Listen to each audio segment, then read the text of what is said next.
As we are slowly reaching towards a new chapter in WoW history, that chapter being the new expansion Dragonflight, I thought it would be a nice idea to take a look back on all the stuff that has happened in recent Warcraft history, so that we may understand its present a little bit better. We already covered Shadowlands, so today we are taking another step back in time to explore Battle for Azeroth.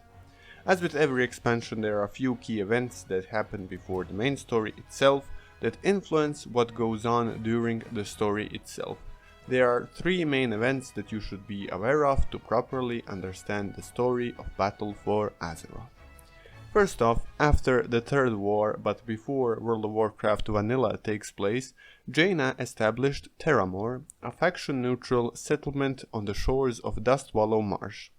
The Third War taught Jaina a valuable lesson in unity. Horde and Alliance should not be divided, especially when there are greater dangers for both factions out there, such as the Scourge or the Burning Legion. She maintained good relations with the recently founded Orgrimmar and the Horde leader at the time, Thrall, who she had already gotten close with during the peak of the Third War, while defending Hyjal against Archamont and the Burning Legion. There was an issue here though, as her father, Admiral Daelin Proudmoore, leader of Kul Tiras, decided that it was a good time to cut down the Horde before they gained a meaningful foothold in Kalimdor. See, during the Second War, Daelin lost his son, Derek Proudmoore, Jaina's brother, to the Horde. In his eyes, it was time for revenge. To keep a long story short, Jaina sided with the Horde in this matter, dedicated to keeping the peace. Her father didn't see it that way and, well, he still attacked and was killed. The kingdom of Kul Tiras blamed Jaina, the rest of the alliance was too busy dealing with the aftermath of the Third War, and so Kul Tiras promptly left the alliance and kept themselves isolated. The second thing you need to know is something we already talked about in previous videos, and that is Sylvanas' deal with the Jailer. Around the time of Cataclysm, Sylvanas jumped off Icecrown Citadel to her death, seeing as there was no more reason to live with her greatest enemy, Arthas, now gone. She was promptly sent to the Maw by the Arbiter. Here, 9 Maw-sworn Valkyr found her and brought her to the Jailer, who promised her that they can break the cycle of life and death together. They both saw it as unfair. He was the first Arbiter and saw countless people's lives and how they are supposed to be judged based on the will of the first ones, getting separated from families and judged out of context, which made him kinda mad. Which is why after locking him up, the Pantheon of Death put in a mechanical arbiter in his place. After the Jailer's servants show Sylvanas how families are separated for all eternity, something she cannot handle as family has been everything for her all her life, she is convinced too. She lost her parents and her brother in the Second War, and the thought of being sent to the Shadowlands where she cannot see them ever again, even though they are out there, broke her.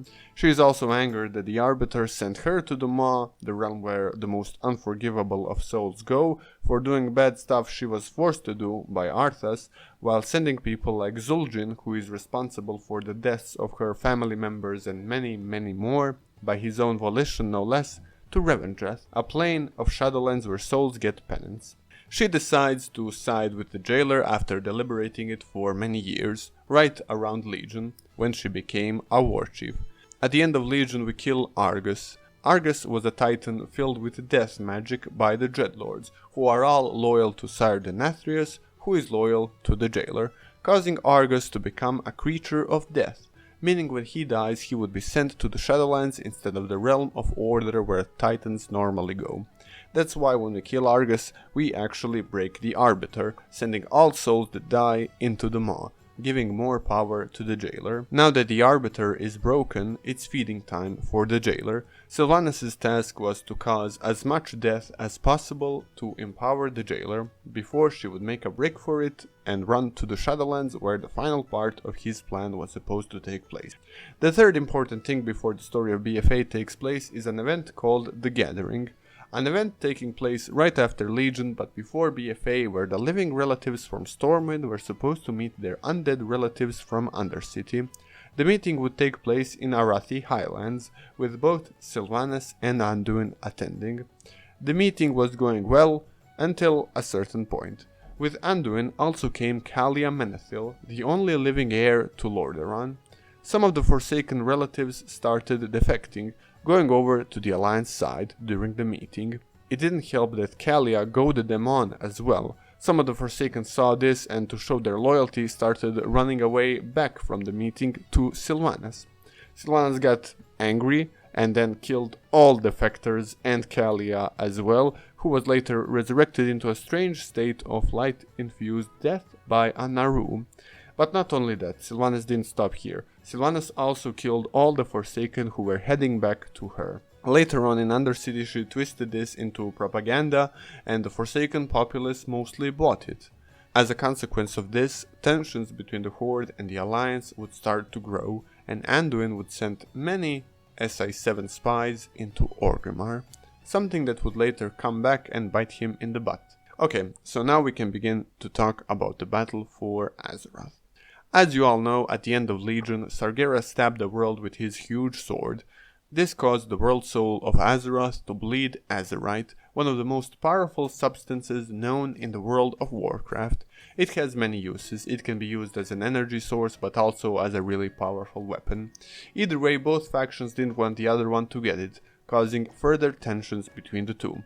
Now you remember barely a minute ago I was talking about SI7 spies in Orgrimmar. Well, that's important because Sylvanas was aware of these spies.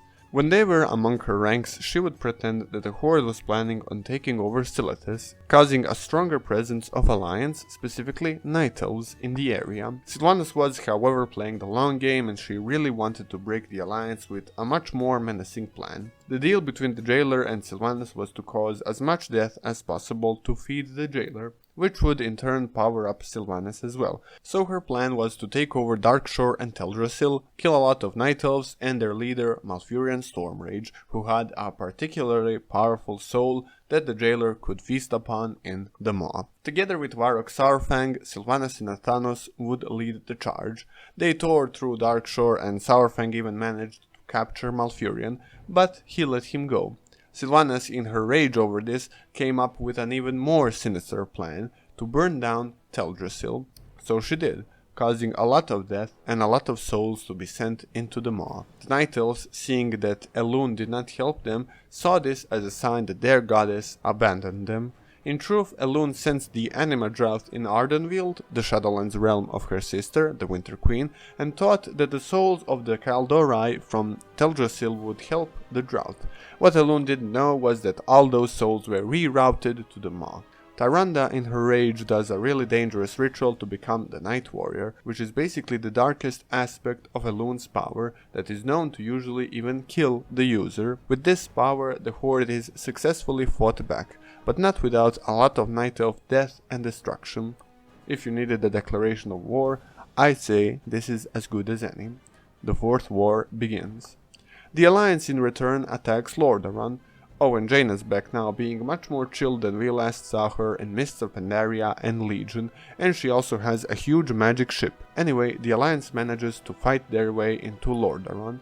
Before entering the keep, Saurfang, disillusioned with the Horde, decides to surrender to the Alliance. See, Saurfang is an old orc, something that is very rare in the Warcraft universe, and he just wants a warrior's death. He wants to join his son, who died during Wrath of the Lich King after being used by Arthas. But, seeing no honor in this war, he willingly gives himself up to the Alliance. The Alliance breaks into the throne room, we get some nice cinematic throwbacks to Warcraft 3, Sylvanas runs away and blights the whole city, leaving it uninhabitable for both the living and the dead. Both sides leave the battlefield having been sent into a war that neither side is really prepared for. The recent Legion invasion had really taken its toll and both sides were in need of allies. To this end they recruit a couple of friends on the side. The Nightborn and the High Mountain Tauren join the Horde, while the Void Elves and Lightforged Draenei join the Alliance. A couple of more races would join the fold later throughout the Fourth War. This was still not enough though, as both sides were in dire need of a proper fleet. Luckily for Sylvanas, the Stormwind Stockades held Princess Talanji and Prophet Zul of the Zandalari Empire as prisoners. The Zandalari Empire had one of the greatest fleets in the world, so it was her reasoning that by freeing them, the Horde could get the Zandalari trolls as allies. Nathanos leads a clandestine operation into the heart of Stormwind where the two prisoners are liberated. Along the way they also come across Saurfang, who refuses to leave the prison. The Alliance go into hot pursuit, but Princess Talanji summons Rezan, the Loa of Kings, and he gives their ship a nitro boost and they make quick way towards Zandalar, leaving only one Alliance ship remaining while destroying the rest. The sailors from this ship would then tell the Alliance leadership what they have seen. Having learned that the Horde now has a powerful fleet, Jaina promises to go to Kul Tiras and try to bring them into the fold once again. Now, while the Horde champions were let into Dazar'alor, the capital of Zandalar, with mostly open arms, the Alliance champions and Jaina would get arrested on sight by the order of Daelin Proudmoore, Jaina's mother and Daelin's widow. With her is also Priscilla Ashvane, who holds huge influence over the affairs of Kul Tiras with her Ashvane Trading Company. While the Alliance champions are arrested, an old knight by the name of Cyrus Crestfall sends Flynn Fairwind, a spy, to set us free from Tol Dagor, an island prison off the coast of Kul Tiras. Cyrus allows Alliance ships in the port of Borealis, and the Alliance champions then start trying to earn the trust of Daelin Proudmoore with the help of Cyrus, Flynn, and a girl named Talia, who was orphaned during the Third War in Lordaeron, never knowing her family. She later turns out to be the daughter of Bolvar Foredragon, the Lich King at the time. Along the way it is discovered that Priscilla Ashvane discovered the Azerite and has been wanting to use it to overthrow Daelin Proudmoore. We reveal this plot to Catherine. Priscilla tries to take over anyways but fails, causing Catherine to have a change of heart and sent us to rescue Jaina off to an island she was exiled to called Fate's End, where the Drust, an evil race of cursed tree things from the Shadowlands, would trap her in a place called Thros, where she is haunted by living nightmares. Jaina then leads the defense of Borealis against Priscilla, who is attacking with her own fleet, who fails again and is promptly arrested and sent into Tol Dagor, while Jaina would be given the title of Lord Admiral, having proven herself worthy to the throne. During our whole proving worth to House Proudmoore, we also discover that something bad is happening in the depths of the oceans, as many Tide Sages who are basically sea priests in Kul Tiras are falling to void corruption. There are many hints that the old god N'alotha is up to something, but we don't know what, and we don't know when he will do whatever he wants to do. On the Horde side, the champions are slowly starting to earn the trust of the Zandalari people and their king Rastakhan.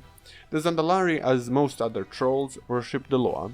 There are many important Loa, but the main one we will be focusing on is the Loa of Kings, Rezan. Throughout our adventures in Zandalar, we found out that the Prophet Zul is not a good guy as we may have thought, and he is actually allied with the blood trolls in Nazmir who worship G'huun. G'huun is an old god created by the Titans while they experimented in a Titan facility known as Uldir. This facility is located in the heart of Nazmir. We chase after Zul to Ataldazar, which is a resting place for many Zandalari kings, including the first Zandalari king, Dazar. Now here is a nice throwback to both Mists of Pandaria and Wrath of the Lich King. Zul's plan was to resurrect the Loa the same way Drakari trolls did in Zuldrak, but also using the same techniques used when reviving Lei Shen in Mists of Pandaria. The first Loa to go through this treatment was Rezan, who got wrecked and turned all red and evil. We run away, but not too long after, Zul himself attacks Dazar'alor. King Rastakhan chooses Bonsamdi, the Loa of Death, as his next Loa, tying his family with the powers of death for generations. This proved to be worth it, as Zul was successfully fought back and even killed. The victory was won for the day, but not before the last seal keeping G'huun imprisoned was broken. Throughout Horde adventures on Zandalar, we would occasionally get accompanied by the spirit of Vol'jin, who was trying to find out who actually told him to pick Sylvanas as the next war chief in Legion. However, he wasn't able to find the answer. The truth was that it was Muezala who whispered it to him from the Shadowlands by the order of the jailer.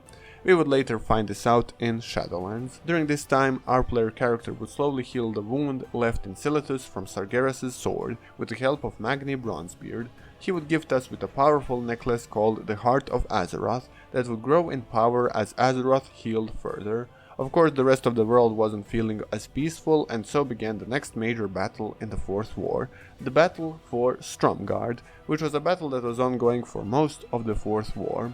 Back on Zandalar and Kul Tiras, the Horde and the Alliance would be involved in an occasional skirmish here and there would also be more fighting at sea while exploring islands that had large amounts of azerite.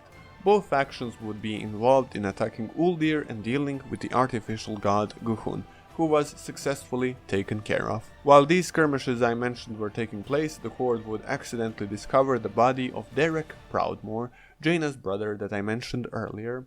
Sylvanas would use his body in the most cruel of ways, hanging him up near Boralus, the capital of Kul Tiras, as bait during a heist. But she had even more sinister plans for him later. The Horde would also free Lady Ashvane from Teldrassil. With the threat of G'huun gone, it's time for the next major but short faction battle, the Battle of Dazar'alor.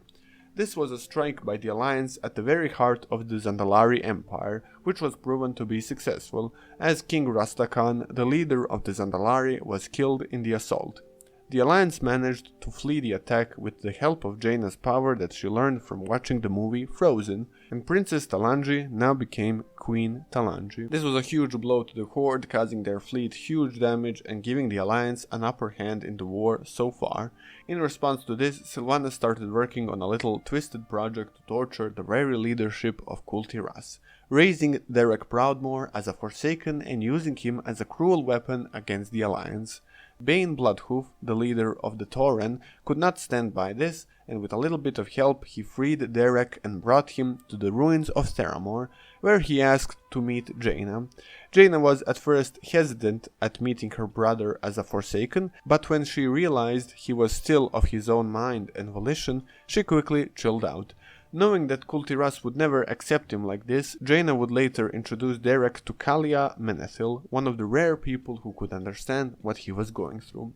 Back on mainland in Kalimdor, a new battle would break out, Battle for Darkshore, that would, like the Battle for Stromgarde, last the majority of the Fourth War. A bit later, Naga would suddenly start to appear on the shores of Zandalar and Kul Tiras. A Tortolan named Collector Kojo would be walking along the shores of Stormsong Valley, where he would come across a dagger near a makeshift altar. He would give this dagger to a Horde champion.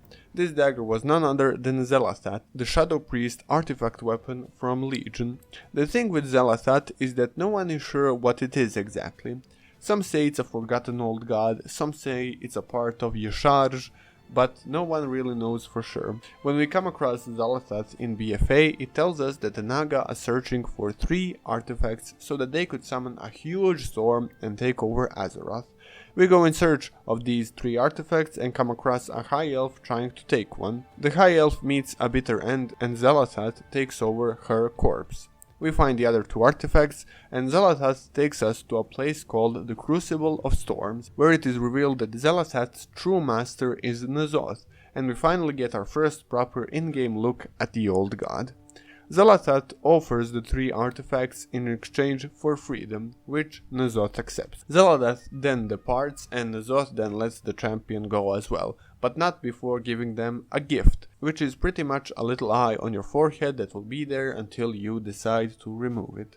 Anyway, the Horde champion then gives this dark blade to Sylvanas Windrunner, who has a special plan for it later down the line. Back in Stormwind, Anduin was slowly building up trust with Varrock Sarfang, seeing as neither of them really believed in the war that they were caught up in. Anduin's thoughts were that the 2 of them would end the war by uniting the Alliance and the Horde against Sylvanas and her part of the Horde. So Anduin let Sarfang go.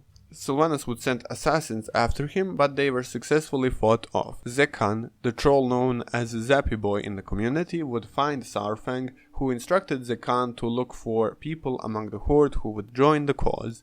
Sarfang would then go on to Nagrand to get Thrall back into the game. Gen Greymane had spies keeping a look at the Horde fleet in Zandalar, waiting for them to get out at sea once again so that it can be destroyed once and for all. Horde not having a fleet would mean an assured victory for the Alliance. The thing is, Alliance spies suck so hard that the Horde is once again aware of them. Not only that, they are counting on them. The Horde fleet would then suddenly set out for the sea, with Nathanos Blightcaller at the helm. Unbeknownst to the Alliance, Nathanos is carrying the vacant blade of Xal'athat, and is using it as a compass of sorts. He has it because Sylvanas had made a deal with none other than Queen Azshara, the plan being that Azshara would take care of the pesky Alliance while Sylvanas would give her Xal'athat's blade. For those of you that don't know, N'Zoth created the Naga after Azshara accepted a deal at the end of the War of the Ancients that would save the Night Elves that would have died during the Sundering and corrupting them into the Naga we know and love today. That being said, she wasn't too happy with N'Zoth. N'Zoth was kept in a Titan prison underneath the seas, and her plan was to open this prison and then kill N'Zoth with Xal'athat.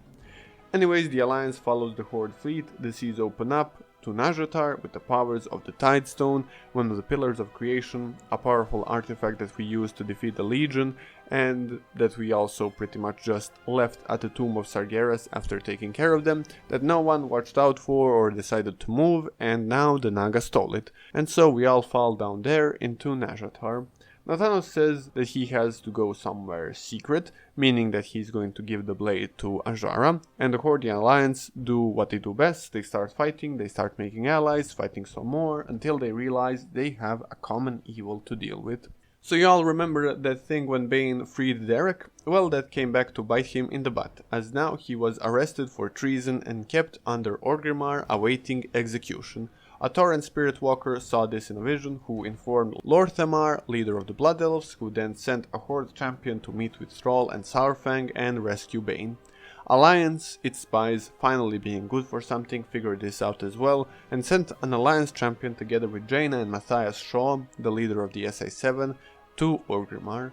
The two groups would meet under Orgrimmar by accident, but decided to work together to free Baine, as both sides pretty much liked Baine. They face some trouble, but they are ultimately successful. We also pay a visit to Mechagon Isle, where we, with the united powers of gnomes and goblins, overthrow King Mechagon, who wanted to make all fleshy creatures mechanical.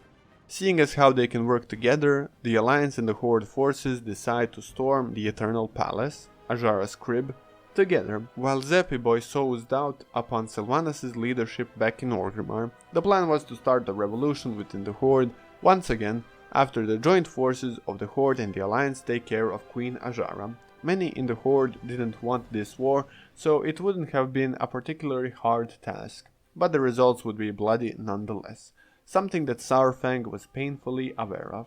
We storm the Eternal Palace and face Queen Azshara's minions, including the horribly mutated Priscilla Ashwain, who we deal with for good. We make our way to Queen Azshara and manage to defeat her while she was opening N'Zoth's prison with the intent of killing him. However, as no one gave us the memo that she was going to murder him, all we managed to do is free N'Zoth, who yeets Queen Azshara somewhere all shadowy and then promptly leaves, leaving us with our Vini in our hands. The true threat to Azeroth was now apparent. It was N'Zoth. Lord Theramore and Jaina pretty much decide that the whole war is indeed stupid, and now it's time to take care of the problems within the Horde. Some time passes, more and more Horde joins the cause, and the united forces of Alliance and the Horde rebels decide that it's time to strike at Orgrimmar and finish this war once and for all. They make their way through Durotar and reach the gates of Orgrimmar. Saurfang, realizing how bloody this battle will be and how many Horde lives will be lost, decides to challenge Sylvanas to a Mak'gora, a duel to the death where no magic is allowed, only physical strength between the two fighters. Sylvanas accepts this duel, Saurfang is given Thrall's sweet new axe and the Rin sword Shalamain by Anduin. Sylvanas and Saurfang fight, and Saurfang does seem to have an upper hand for a little while, but Sylvanas then uses her sweet new Maw powers and promptly wrecks Saurfang. But not before telling everyone how the Horde is nothing and how she sees them as toy soldiers in tin plate. Basically telling them that all that they're doing does not matter in the long run. And that does make sense considering she went to the Shadowlands. See, while Sylvanas did a lot of horrific things during BFA, it all had a purpose.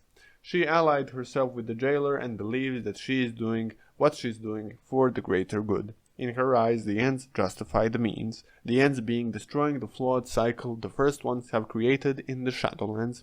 Anyways, after killing Saurfang, she does her Banshee flying thing and runs off, while the gates of Orgrimmar are opened and a funeral ceremony is held for Saurfang, marking the end of the Fourth War. The ongoing battles in Stromgarde and Darkshore are seized as well, with Alliance claiming victory in both. Alliance would relinquish all territory held in Zandalar, while the Horde would do the same for their territories in Kul Tiras. All fighting ceased and peace was at last achieved between the two factions. Sylvanas' job in BFA was done. She did cause as much death as possible. Soon it would be time to head into the Shadowlands itself and go into the final phase of the Jailer's plan. But more on that in my Shadowlands story in less than 15 minutes video. Before Shadowlands though, there is a big looming threat on the now unified forces of the Horde and the Alliance, and that is Ny'alotha, who can strike at about any moment. During the Fourth War, Magni managed to gather quite a crowd at the Chamber of the Heart, from where he was healing the world soul of Azeroth. Among the gathered was Ebonhorn, also known as Abyssian, one of the last uncorrupted black dragons beside Wrathion. Ebonhorn started to hear the whispers of Ny'alotha slowly falling into corruption. Ny'alotha liked corrupting black dragons, something that he was doing for thousands of years. Kalecgos then sends us to find a cure for him, and he thought that Wrathion may have something like that. While we seek for Wrathion, we discover that he is actually on the Dragon Isles, but anyways we find a potion that Wrathion made that cures Ebonhorn. This is the first hint of a big character that's about to come back, Wrathion. Wrathion reaches out to Magni, and together they make their way to Stormwind Keep to meet with Anduin, who has no idea that Wrathion is coming back after pretty much causing a couple of insanely huge wars and being the reason for Legion's return. More on that in the Warlords of Draenor story explained video. Anduin is not too thrilled about it, but there is no one else who understands the old god better than Wrathion. Wrathion explains that Ny'alotha doesn't attack as you'd expect. It's important to remember that Ny'alotha is the weakest old god, thus his attacks are more psychological and maddening. He attacks the mind. Ny'alotha's plan was to bring about Ny'alotha, a vision of Azeroth taken back by the Black Empire. Ny'alotha would then slowly start to invade, attacking Uldum to take over the Forge of Origination and attacking the Veil of Eternal Blossoms to take over the Engine of Nalaksha, two powerful pieces of Titan machinery. The Forge of Origination is supposed to be used if Azeroth became overwhelmed with corruption.